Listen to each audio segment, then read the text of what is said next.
জাতীয় নাগরিক পার্টির সাথে আজকের এই আলোচনা।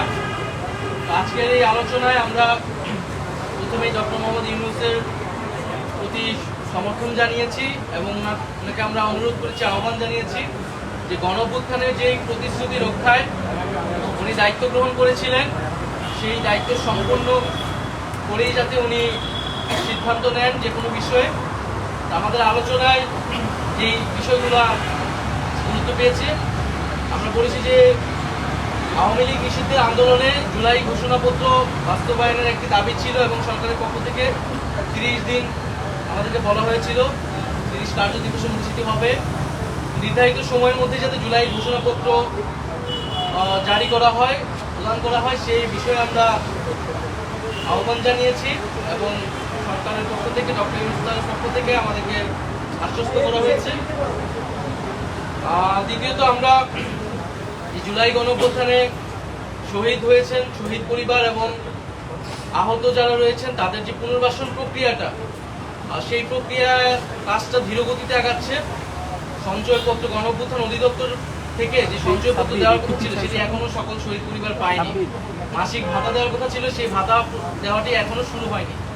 আমরা বলেছি যাতে দ্রুত সময়ের মধ্যেই প্রতিশ্রুতিকৃত সকল যে দাবি, আর্থিক সহায়তা সহ পুনর্বাসনে সেই বিষয়টি যাতে নিশ্চিত করা হয়। দ্বিতীয়ত, শেখ হাসিনার আমলে হওয়া জাতীয় এবং স্থানীয় পর্যায়ের সকল নির্বাচনকে আমরা আনুষ্ঠানিকভাবে অবৈধ ঘোষণা করতে বলেছি। কারণ সেই সময়টা শেখ হাসিনা একটি ফ্যাসিবাদী শাসন ব্যবস্থায় ইলেকশন করেছিল এবং মানুষের ভোটাধিকার হরণ করেছিল। রাতের ভোট হয়েছে, দামি নির্বাচনের ভোট, দামি প্রার্থীর ভোট হয়েছে। ফলে সেই নির্বাচনগুলো নিয়ে প্রশ্ন রয়েছে এবং এই নির্বাচনগুলোকে সেই সময়ের বিরোধী রাজনৈতিক দলগুলোও বিভিন্ন সময় প্রত্যাখ্যান করেছে। আমরা মনে করি যে সেই নির্বাচনগুলো থেকে আবার সেই নির্বাচনগুলোকে আবার আদালতে নিয়ে যে এক ধরনের পরিস্থিতি তৈরি করা হচ্ছে, তো সেই বিশৃঙ্খলা এড়াতে সেই পূর্বের নির্বাচনগুলোকে আইনগতভাবেই অবৈধ ঘোষণা যাতে করা হয়। আমরা চতুর্থত বলেছি যে ইলেকশন কমিশন, যে ইলেকশন কমিশনের উপর আস্থা রাখতে পারছি না রাজনৈতিক দল হিসেবে, সেই ইলেকশন কমিশন পুনর্গঠন করে যাতে স্থানীয় সরকার নির্বাচনের দ্রুত আয়োজন করা হয়। এর ফলে নাগরিক সেবা যে দুর্ভোগটি হচ্ছে, নাগরিক সেবা পাচ্ছে না জনগণ, সেটি নিশ্চিত করা সম্ভব হবে। আর সর্বশেষ আমরা বলেছি যে বিচার, জুলাই গণহত্যার বিচার এবং যে সংস্কার প্রক্রিয়া চলমান এবং সংস্কারের যে জুলাই সনদ ঘোষণা হওয়ার কথা এবং যে আমরা নির্বাচনের কথা বলছি, গণপরিষদ এবং আইনসভা নির্বাচন, এই তিনটি সমন্বিত একটি পরিকল্পনা, সুনির্দিষ্ট পরিকল্পনা বা রোডম্যাপ যাতে একত্রে সরকার ঘোষণা করে এবং আমাদের যে গণঅভ্যুত্থানের প্রতিশ্রুতি ছিল সংস্কার বিচার, সেটির মধ্য দিয়ে আসলে বাস্তবায়ন হওয়া সম্ভব। জুলাই মাসের মধ্যেই জুলাই সনদ আসবে এরকমটা আশ্বস্ত আমাদেরকে করা হয়েছে। আমরা বলেছি যে বিচারটা কবে শেষ হবে, কোন প্রক্রিয়া আগাবে এবং নির্বাচন যেটা জানুয়ারি থেকে ডিসেম্বর থেকে জুনের মধ্যে হওয়ার কথা, সেটারও একটা সুনির্দিষ্ট পরিকল্পনা যাতে সরকারের পক্ষ থেকে ঘোষণা করা। ওটা থেকে এই 5টি বিষয়ে আমাদের আলোচনা হয়েছে। আজকে আপনাদেরকে ডেকেছে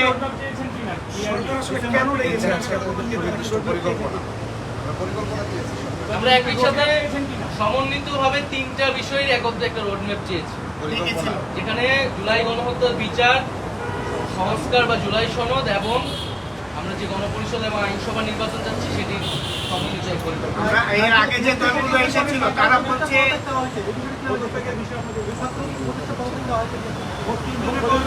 আমরা সুস্পষ্টভাবে বলেছি যে যে ছাত্র উপদেষ্টা যারা রয়েছেন তারা গণঅভ্যুত্থানের প্রতিনিধি আকারে সেই প্রেক্ষিতে সরকারে গিয়েছিলেন, সরকারকে বৈধতা দিয়েছে। ফলে তাদের সাথে কোনো রাজনৈতিক দলের বা এনসিপির সম্পর্ক নাই, সেটা আমরা আজকে সকালের বক্তব্য আমাদের পরিষ্কার করেছি। বরং গণঅভ্যুত্থানের প্রতিনিধি আকারে তারা গিয়েছে, গণঅভ্যুত্থানের আকাঙ্ক্ষা বাস্তবায়নে কাজ করছে, আরো সকল উপদেষ্টারা একত্রে। সেখানে তাদেরকে হেয় করা, তাদেরকে অপমান করা, সে বিষয়ে আমরা নিন্দা জানিয়েছি। আমাদের সাথে তাদেরকে জড়িয়ে ট্যাগ দিয়ে তাদেরকে পদত্যাগ করতে বলাটা রাজনৈতিক উদ্দেশ্যমূলক বলে আমরা বলেছি। ভাই আজকে আপনাদেরকে ডাকার কারণ হচ্ছে যে প্রধান উপদেষ্টা পদত্যাগ ইস্যুকে কেন্দ্র করে রাজনৈতিক দলগুলোকে আজকে ডেকেছে বা আপনারা এসেছেন, এই বিষয়ে আপনাদের অবস্থান কি? এছাড়া জাতীয় নির্বাচনের বিষয়ে অন্য দলগুলো বেশি আগ্রহী, সেটাতে আপনাদের অবস্থান কি? আমরা বলেছি যে উনি যাতে দায়িত্বে থাকেন, দায়িত্ব থেকে রাজনৈতিকভাবে আলোচনার মাধ্যমে সকল পক্ষের সকল সমস্যার সমাধান করেন। কোনো রাজনৈতিক দল নয়, বরং জনগণ এবং যে গণ অভ্যুত্থানকারী ছাত্র জনতা, তাদের আহ্বানেই তিনি দায়িত্বে এসেছেন এবং তাদের আকাঙ্ক্ষা বাস্তবায়নের জন্যই তিনি আসলে কমিটেড। কোনো রাজনৈতিক দলের প্রতি উনি কমিটেড নয়। এই বিষয়টা যাতে উনি বিবেচনা করেন যে কোনো সিদ্ধান্তের ক্ষেত্রে। যারা কারা ইসলাম আজকের বৈঠকে সেনাবাহিনীর দরকার হলেন সঙ্গে আলোচনা হয়েছে কি আপনাদের? বর্তমান যে পরিস্থিতি, সেই পরিস্থিতি নিয়ে আলোচনা করতে উনি কাজ করতে পারছেন না, বা সেই বিষয়ে উনি দায়িত্ব ছেড়ে দিবেন কিনা এই বিষয়ে ওনার চিন্তা ভাবনা রয়েছে।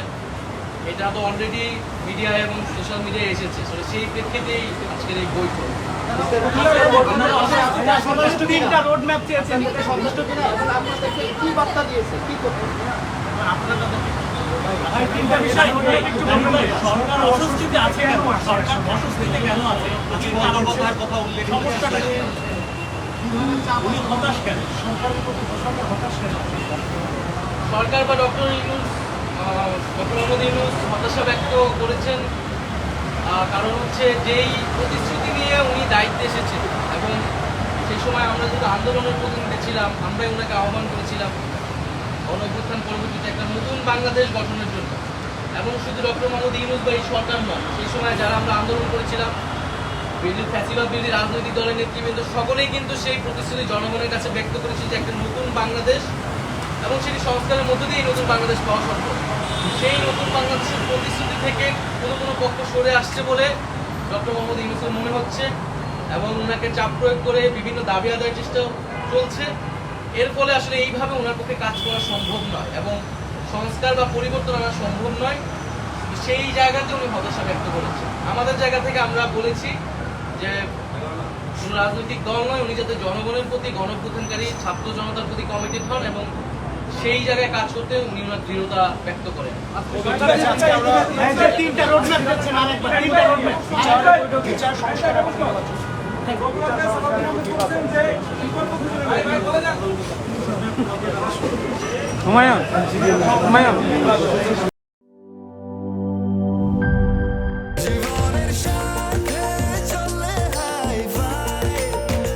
স্বাস্থ্যকর অল টাইম ফ্যামিলি কেক, সব সময় অল টাইম হেলদি লাইফ।